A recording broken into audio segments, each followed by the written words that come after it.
Halo netizen, bertemu lagi dalam Top 3 News. Top 3 News akan menghadirkan berita-berita update mulai dari dunia politik hingga berita viral yang terjadi belakangan ini dan pastinya menjadi perbincangan hangat warganet. Bersama saya Dedianti, mari kita simak berita selengkapnya.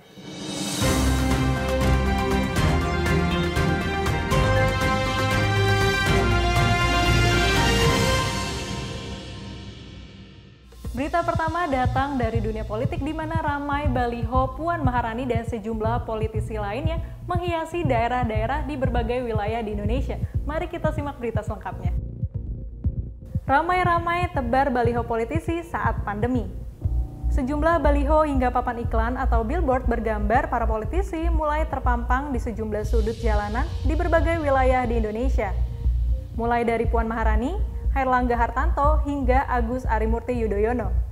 Pemasangan baliho para politisi ini tampaknya jadi ajang untuk memperkenalkan diri dan menarik simpati dari rakyat jelang Pilpres 2024.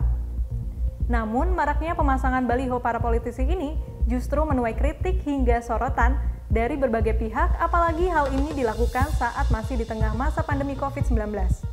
Pegiat media sosial Eko Kuntadi memberikan tanggapan sekaligus sindiran terkait pemasangan baliho Puan Maharani yang ada di mana-mana.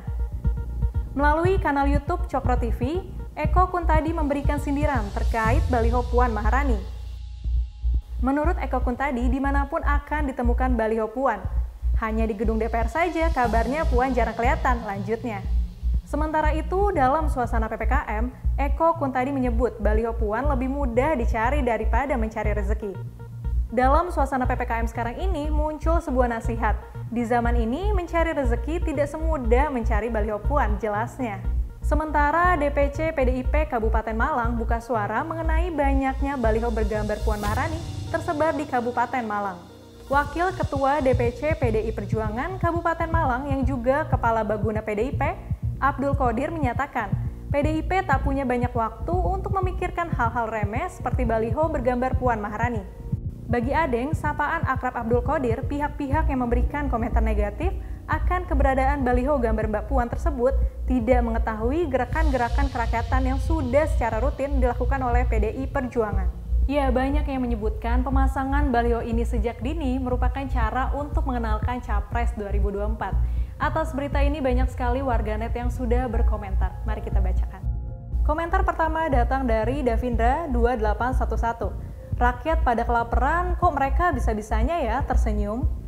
Selanjutnya datang dari Roni Rahman 1975.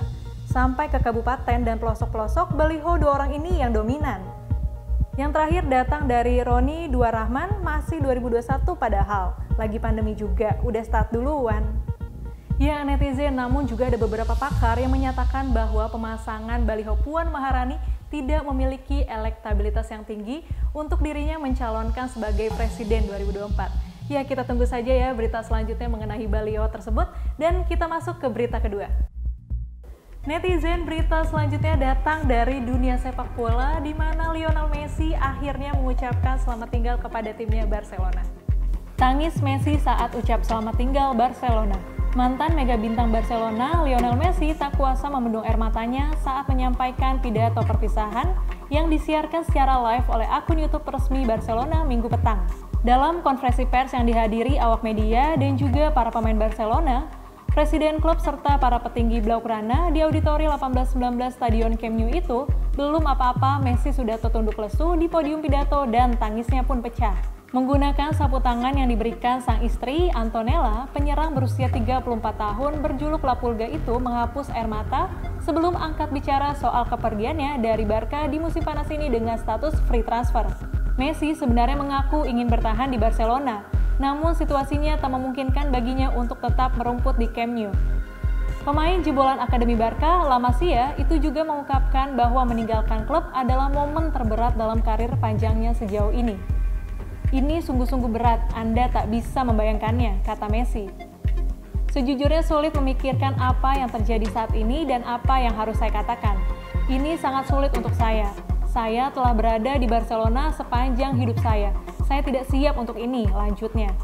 Saya dan keluarga tadinya yakin akan bertahan di sini, namun itu tidak terjadi. Saya amat sangat berterima kasih untuk klub ini. Barca telah membentuk saya yang sekarang. Saya mencintai klub ini, ucap Messi. Tapi setiap cerita pasti ada akhir. Saya meninggalkan Barcelona sekarang, saya tidak akan kembali untuk berlatih. Saya tidak akan kembali ke lapangan untuk mengenakan jersey Barca. Saya tidak akan kembali, tegasnya dengan penuh emosional. Ini merupakan akhir saya bersama klub ini, dan ya, ini adalah momen terberat, momen tersulit dalam karir saya. Tukas kapten timnas Argentina tersebut.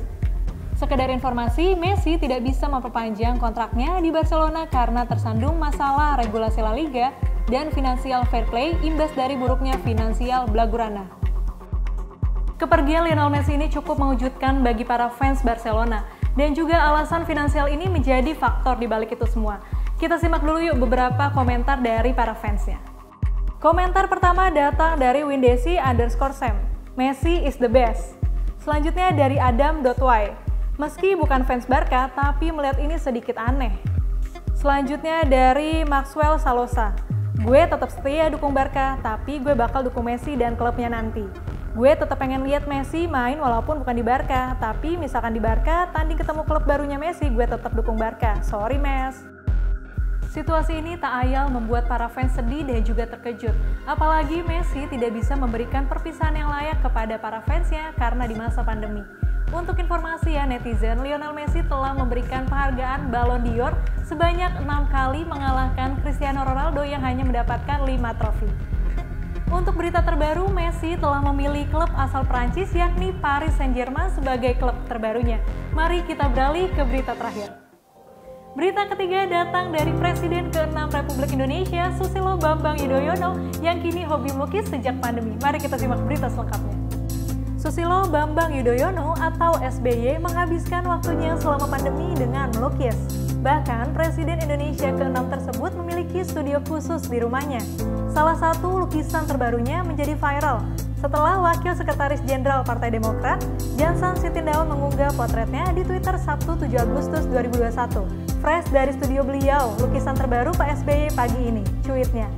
Lukisan berlatar laut biru itu memiliki judul Debur Ombak di Pantai Pacitan yang dilukis menggunakan cat akrilik dalam kanvas sebesar 60 x 90 cm. Sebenarnya ini masih trial memakai kanvas dan kuas jenis baru, sambung Jansen.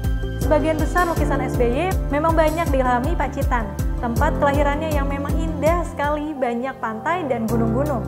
Termasuk Pak SBY sudah melahirkan 2 lukisan tentang Merapi yang dulu dekat dengan kesehariannya sebagai danrem Jogja. Bagaimana netizen sudah melihat lukisan terbaru dari Pak SBY? Menarik bukan? Ya, selain itu, salah satu inspirasi dari Pak SBY adalah mendiang almarhumah Ibu Ani Yudhoyono. Dan juga hingga kini, Pak SBY masih meningkatkan kualitas melukisnya. Namun demikian, Pak SBY masih memperhatikan dunia politik melalui siaran televisi. Itu dia sejumlah berita-berita yang hadir dalam Top 3 News kali ini, mulai dari baliho-baliho para politisi yang tersebar di seluruh Indonesia, kepergian Lionel Messi dari Barcelona, hingga lukisan PSBY yang viral. Ya, untuk netizen yang ingin berpendapat tentang berita kita hari ini, langsung aja tulis komentarnya di kolom komentar di bawah sini. Sampai jumpa lagi dalam Top 3 News selanjutnya.